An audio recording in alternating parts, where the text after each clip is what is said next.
खबर के साथ, जहां पर बीजेपी कोर कमेटी की बैठक खत्म हो गई है। भाजपा दफ्तर में ये कोर कमेटी की बैठक चल रही थी। केंद्रीय गृह मंत्री अमित शाह की मौजूदगी में मंथन हुआ है। बैठक में पार्टी के 16 वरिष्ठ नेता मौजूद रहे। बूथ विस्तारक अभियान को लेकर भी प्रेजेंटेशन इसमें किया गया। मुख्यमंत्री, प्रदेश प्रभारी के साथ साथ और भी तमाम जो पदाधिकारी हैं वो इस बैठक में शामिल हुए। और चुनावी तैयारियों का दरअसल संगठन की तरफ से फीडबैक भी इस खास तौर पर इस मंथन में जो बैठक हुई है, इस बैठक में दिया गया है।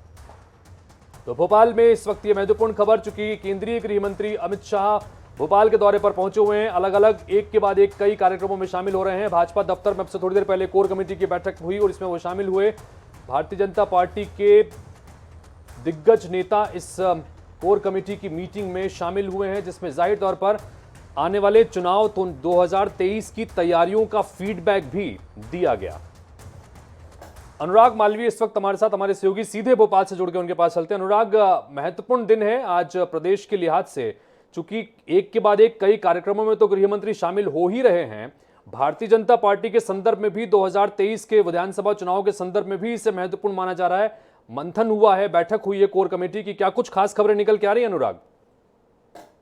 देखिए, 2 बैठकें यहाँ पर हुई है और सबसे बड़ी बात यह है कि पहली बैठक खत्म हुई है जिसमें कोर कमेटी के सदस्य थे, मतलब 16 लोग थे, जिसमें ज्योतिरादित्य सिंधिया शामिल थे और तमाम बाकी के चेहरे शामिल थे। अगर बात करें तो मुख्यमंत्री शिवराज सिंह चौहान, भाजपा प्रदेश अध्यक्ष we D Sharma, Bharatiya Janata party के प्रदेश प्रभारी, भारतीय जनता पार्टी के संगठन महामंत्री हितानंद, इसके अलावा केंद्रीय मंत्री कैलाश विजयवर्गीय, इन तमाम चेहरों की मौजूदगी में पहली बैठक हुई। लेकिन दूसरी बैठक उससे ज्यादा महत्वपूर्ण थी, जिसमें भारतीय जनता पार्टी का प्रदेश नेतृत्व और मुख्यमंत्री शामिल थे और 2023 की तैयारियों को लेकर यहां चर्चा हुई। वहीं अमित शाह के द्वारा जब अमित शाह भारतीय जनता पार्टी के राष्ट्रीय अध्यक्ष थे, तब कहीं ना कहीं बूथ विस्तारक का एक छोटा सा फार्मूला लाया गया था, लेकिन उसको विस्तृत रूप से मध्य प्रदेश में जिस तरह अप्लाई किया गया, उसको लेके एक बड़ा प्रेजेंटेशन हुआ है। और ये खबर ये भी है कि काफी तारीफ अमित शाह ने बूथ विस्तारक अभियान की है।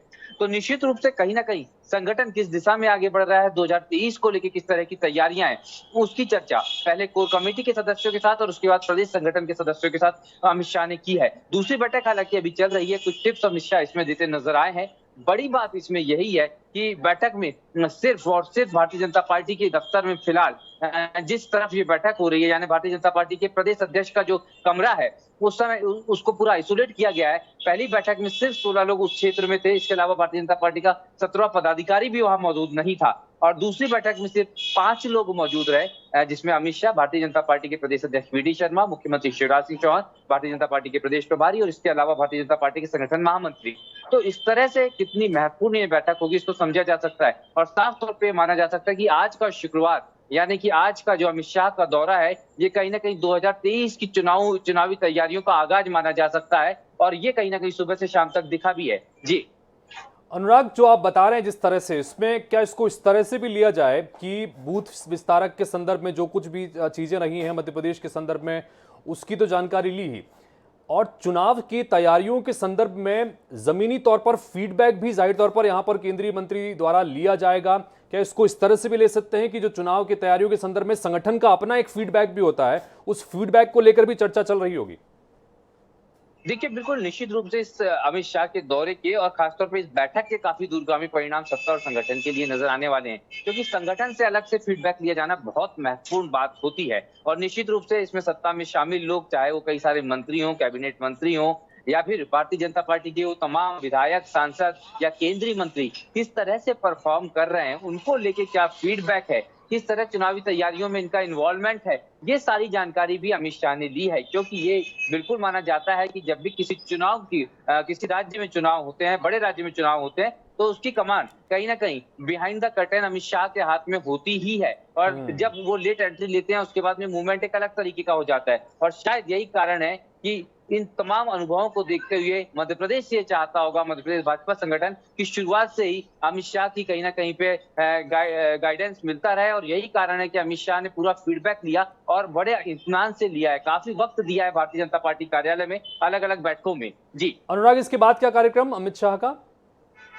देखिए, ये आखिरी कार्यक्रम है। इसके बाद अमित शाह जो है वो लाल परेड ग्राउंड पहुंचेंगे। लाल परेड ग्राउंड से हेलीकॉप्टर से वो एयरपोर्ट रवाना होंगे, जी। स्टेट हैंगर रवाना होंगे और स्टेट हैंगर से वो दिल्ली के लिए रवाना हो जाएंगे। जी। लेकिन ये अगर आज का दिन देखा जाए तो भारतीय जनता पार्टी की सियासत के लिहाज से, मध्य प्रदेश की सियासत के लिहाज से और 2023 की चुनावी तैयारियों के लिहाज से काफी महत्वपूर्ण रहा है भाजपा के लिए अमित शाह का ये दौरा। जी अनुराग, नजर बना के रखिए, जैसे ही बैठक खत्म होती है दोबारा आपसे संपर्क करेंगे। फिलहाल बहुत बहुत शुक्रिया इस तमाम जानकारी के लिए। तो कुल मिलाकर जिस तरह से हमारे सहयोगी बता रहे थे कि एक के बाद एक दो महत्वपूर्ण बैठक, एक बैठक हो चुकी है जिससे बीजेपी कोर कमेटी की बैठक है, जिसमें केंद्रीय गृह मंत्री अमित शाह तो थे ही, 16 जो पदाधिकारी हैं भारतीय जनता पार्टी के प्रमुख वो इस बैठक में शामिल थे। उसके बाद अब संगठन के पदाधिकारियों के साथ इस वक्त एक महत्वपूर्ण बैठक चल रही है और इस बैठक के खत्म होने के बाद फिर आगे लाल परेड मैदान से होते हुए फिर से दिल्ली के लिए केंद्रीय गृह मंत्री रवाना होंगे। लेकिन इस